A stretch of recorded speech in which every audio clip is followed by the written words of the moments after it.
Staying at the barracks in Ancaster, Ontario was so amazing, rich in history, comfort, and charm.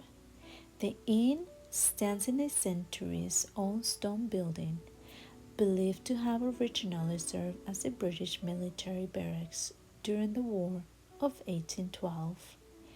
We were so lucky to stay in the Mason Suite, a signature room that stands out for its elegance and its story.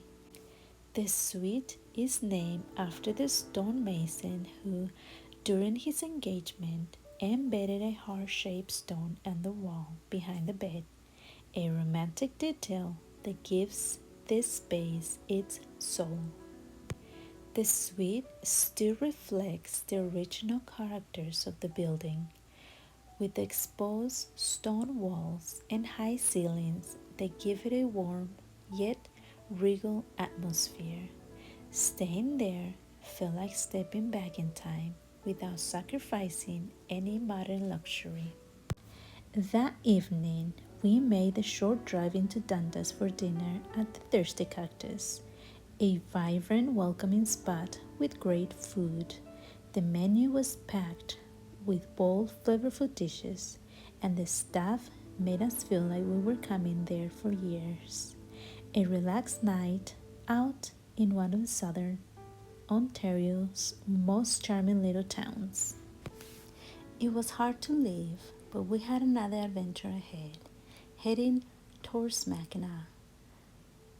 We left Toronto early in the morning, coffee in hand, ready for a long but exciting drive up north.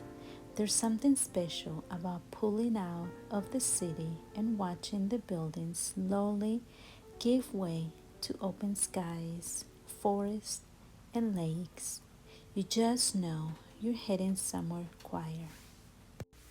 We took the Highway 400 north, and before long, the traffic thinned out. Once we merged into Highway 69, we really started to feel like we were on the road. Rocks and pine trees flanked the highway, and we started spotting lakes shimmering through the trees. Northern Ontario is so beautiful.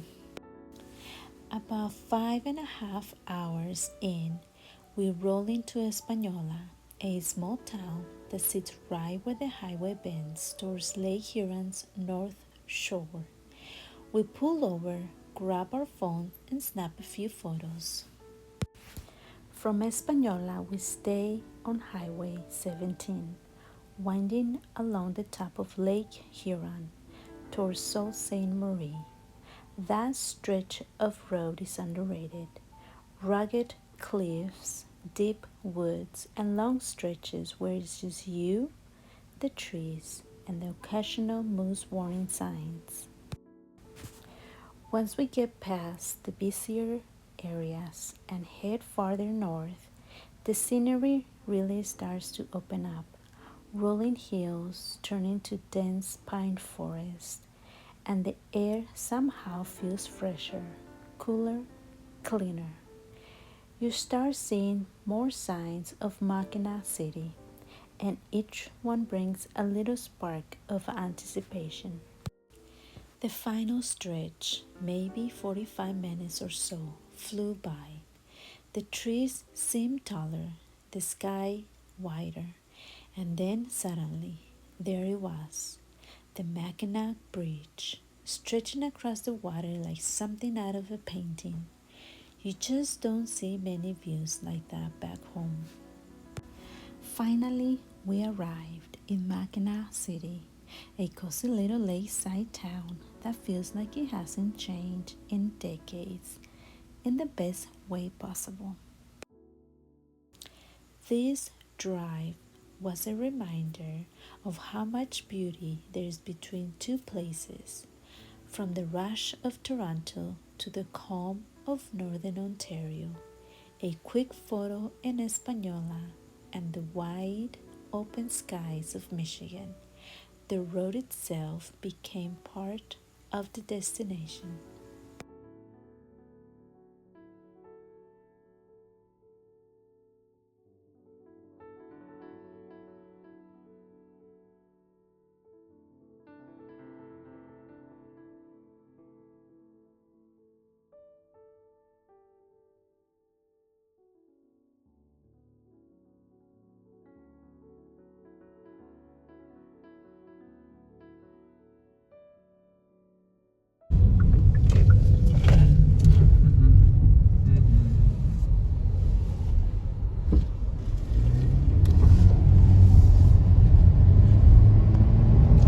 River Resort. Okay, this is Spanish. Get it a little bit. Or do you got it on? It's on. Because I like got their Canadian flags, little ice cream shop. Everybody loves Moose Pizza.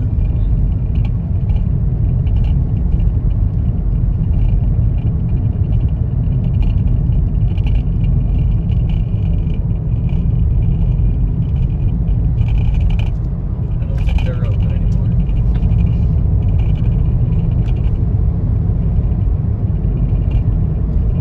$700 people. Is that a Mexican restaurant? It is not. No. And that's it.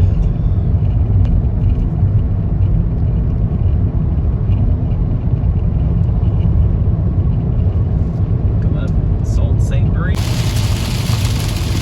We're passing through the Serpent River community of the First Nation Indians, and it's really raining hard.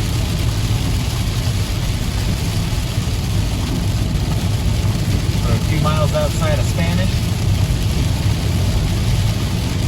About 3 hours from Mackinac City.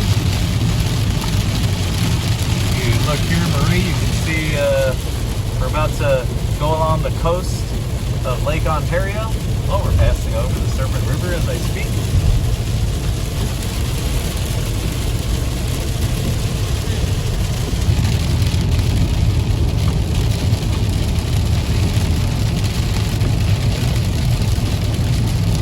That's beautiful.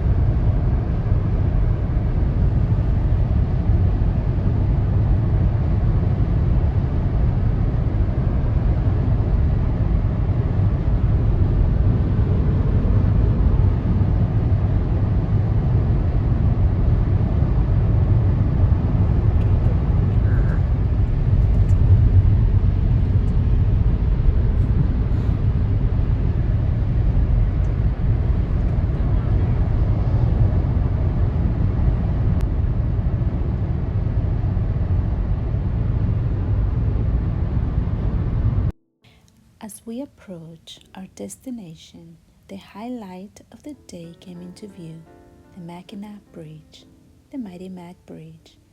No photo or video will ever capture the feeling of seeing the Mackinac Bridge in person. Stretching 5 miles across the Straits of Mackinac, it connects Michigan's Upper and Lower Peninsula, known as the Mighty Mac. The bridge is one of the longest suspension bridges in the world. Its soaring towers and endless span across the water are absolutely breathtaking.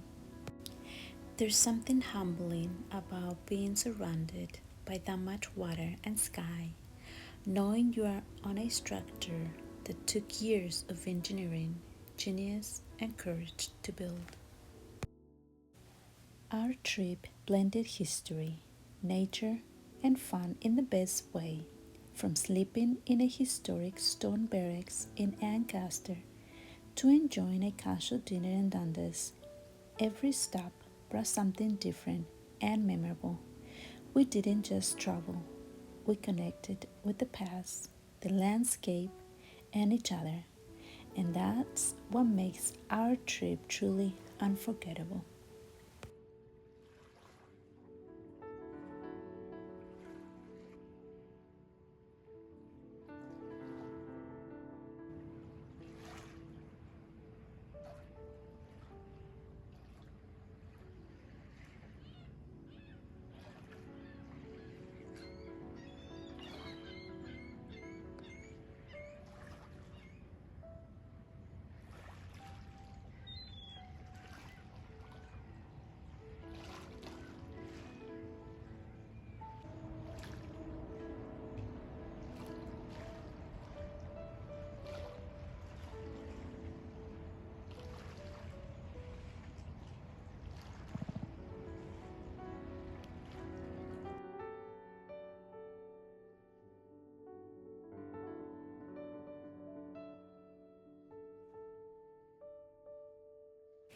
A trip to northern Michigan is incomplete without exploring the watchful eye of the Sheboygan Creek Light and the historic beacon of Old Mackinac Point Lighthouse. The Sheboygan Creek Light is a charming piece of maritime history. Originally constructed in 1884 on a concrete crib about 2,000 feet offshore in Lake Huron, the light was moved to its current location at the mouth of the Sheboygan River in 1984, making it easy accessible by foot. Though modest in size compared to towering lighthouses, the Sheboygan Creek Light has played a significant role in ensuring safe passage for ships navigating the often unpredictable waters of northern Lake Huron. Visiting Old Mackinac Point Lighthouse and the Fog Whistle Demonstration. Nestled at the tip of Michigan's Lower Peninsula, where Lake Michigan meets Lake Huron, the Old Mackinac Point Lighthouse stands as a proud centennial, with the Mackinac Bridge rising majestically in the background. The lighthouse offers not just stunning views, but a tangible link to the days when fog, wind, and waves threatened ships navigating the Straits of Mackinac. It was easy to imagine what life must have been like for keepers who once lived here. Inside, the museum brought the past to life with vintage furniture, stools, and exhibits about the Great Lakes shipping industry. We climbed the narrow, winding stairs to the top of the tower. The views was breathtaking. From up there, we could see the shimmering water stretching endlessly in every direction, and the massive bridge connecting Michigan's two peninsulas. One of the most memorable parts of the visit is the fog whistle demonstration. Fog was and still is a serious hazard on the Great Lakes, and before modern navigation system, mariners relied on audible signals to guide them. The original fog signal at Old Mackinac Point was a steam-powered whistle, and while the original whistle isn't in use today, the park offers a fascinating and loud demonstration using a replica or similar air-powered fog signal. Sounding the fog whistle! I won. I need to go in here. 10 seconds. Starting in 5, 4, 3, 2, 3, 2, 1.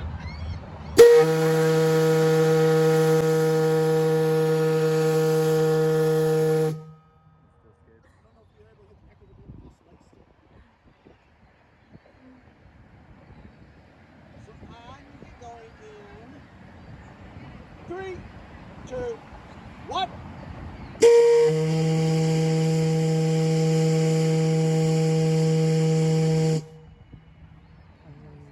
Now 33 seconds of silence. 33 seconds of silence. This is where we're building up and then to start.